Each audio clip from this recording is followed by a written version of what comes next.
नमस्ते, greetings doctor. नमस्ते। नमस्ते। नी पेन एक्चुअली बहुत कॉमन है, तो वो किन कारणों से होता है कि सीढ़ियों में चढ़ने में दिक्कत होती है या चलने में, घुटनों में बहुत दिक्कत होती है? हाँ जी, नी पेन वैसे देखा जाए तो एक बहुत ब्रॉड स्पेक्ट्रम यानी कि बहुत ही एक ऐसी तरीके की परेशानी है जो आजकल यंग एज से लेके ओल्ड एज तक सबको प्रॉब्लम हो रही है इससे रिलेटेड।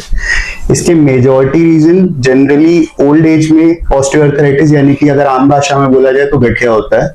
इस गठिया की परेशानी में दो घुटने के बीच के जो जोड़ का जो स्पेस होता है, जिसे हम आम भाषा में बोलते हैं कि जो गैप बोलते हैं, वो कम हो जाता है। उसकी वजह से दोनों घुटनों के बीच में होने वाली जगह कम होने की वजह से सरफेस रब होते हैं।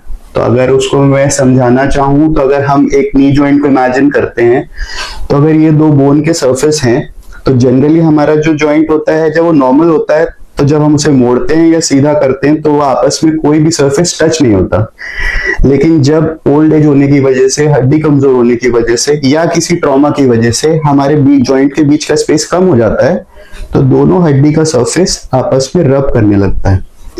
इस कंडीशन में स्पेसिफिकली कुछ एक्टिविटी जब दोनों जोड़ के बीच का अप्रोक्सीमेशन ज्यादा होता है, यानी कि सीढ़ी चढ़ना, पालती मारना, या आम भाषा में बोला जाए तो जो इंडियन टॉयलेट होता है स्क्वाटिंग पोजीशन में बैठना, इन सब पोजीशंस में हमें पेन ज्यादा एक्सपीरियंस होता है। तो डॉक्टर, घुटनों पे तेल मालिश करने से क्या पेन कम होता है?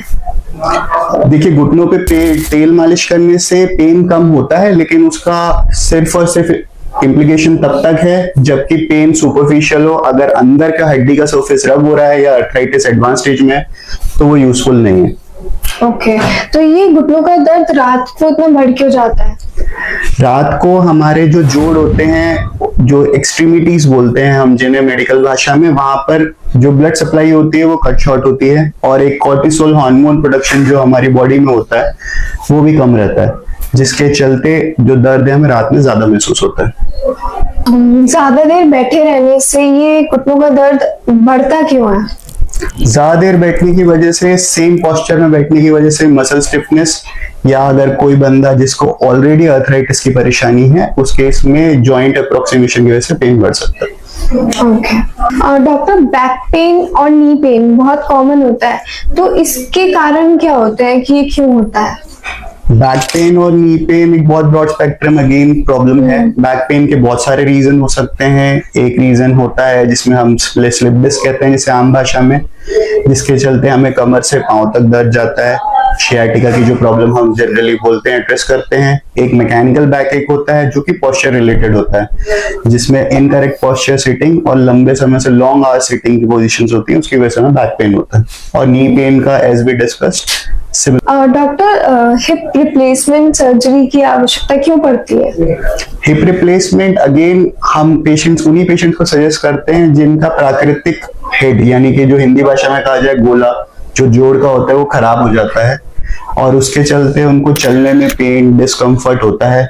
उसके मल्टीपल रीजंस हो सकते हैं। मेडिकल भाषा में अगर कहा जाए तो multiple causes, most commonly avian avascular necrosis of hip इसका मोस्ट कॉमन रीजन है।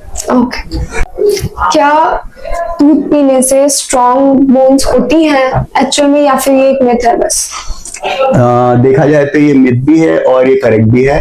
जनरली यंगर एज ग्रुप में हमारी बॉडी में एंजाइम्स प्रेजेंट होते हैं जो दूध को ब्रेक डाउन करके हमें वो कंस्टिट्यूएंट देते हैं जिससे हमारी बोन स्ट्रेंथनिंग होती है। लेकिन एज वी प्रोग्रेस, जब हम बड़े होते हैं तो वो इतना ज्यादा इफेक्टिव नहीं होता, उसकी जगह दूसरे सप्लीमेंट्स हैं ज्यादा हेल्पफुल है। ओके। और जैसे हल्दी का दूध पीने से क्या बोन फास्टर ग्रो करती हैं, क्या ऐसा कुछ है? हल्दी जो है इंडियंस बहुत यूज करते हैं, हम सारे भारतीय यूज करते हैं। उसके अंदर एंटी इन्फ्लेमेटरी प्रॉपर्टी होती है जिसके कारण जो बोन हीलिंग है वो उसको जो है इम्प्रूव करता है। तो हल्दी जो है it's a good component. Yes. तो इससे ग्रोथ फास्टर भी होती है बोन्स की? ग्रोथ तो नहीं, but healing I would say कि फास्टर होती है। Okay. It somehow act as an anti inflammatory. क्या स्लिप डिस्क जो होती है वो बिना सर्जरी के भी ठीक हो सकती है?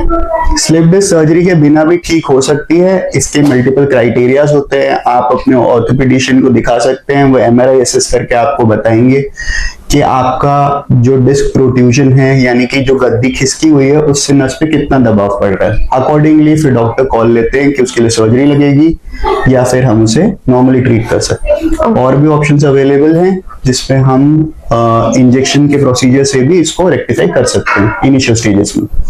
और डॉक्टर, स्पाइनल सर्जरी जो होती है क्या वो रिस्की होती है? सारी सर्जरीज का अपना एक रिस्क क्वोशिएंट होता है, ऐसी कोई सर्जरी नहीं है जिसमें रिस्क नहीं होता, but yes in experience hand you can say 3% से कम चांसेस हैं कि रिस्क के, और it's like a relevant thing nowadays. Thank you doctor. Thank you.